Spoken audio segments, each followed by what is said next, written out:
Первый минус. Глуши.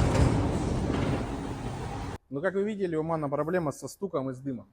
Чаще всего это мусор в управляющем отверстии, либо в распылитель заклинивший. Скорее всего, проблема в управляющем клапане. Будем снимать сейчас вторую форсунку. Если не попали, по ней был минус большой, то есть компьютер уменьшал подачу топлива, то значит будем снимать все остальные.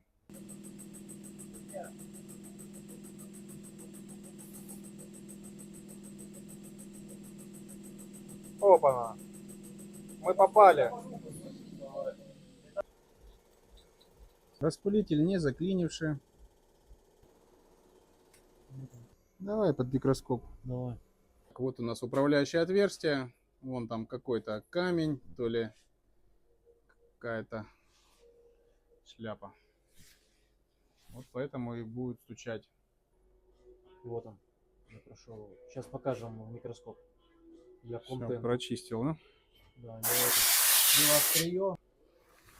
А вот так вот выглядит канал уже без мусора. То есть, хотя края, видите, побитая. То есть он долбило и забило потом. На тех же запчастях перемыли, поменяли уплотнение. Вот такие вот подачи сейчас на максималке. И все остальные, скорее всего, тоже будет все прекрасно.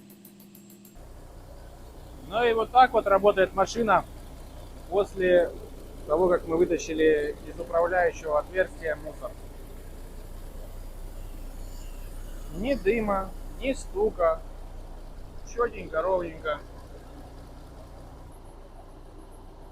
Балансировка после ремонта. Вторая чуть в плюсе. Но это не страшно.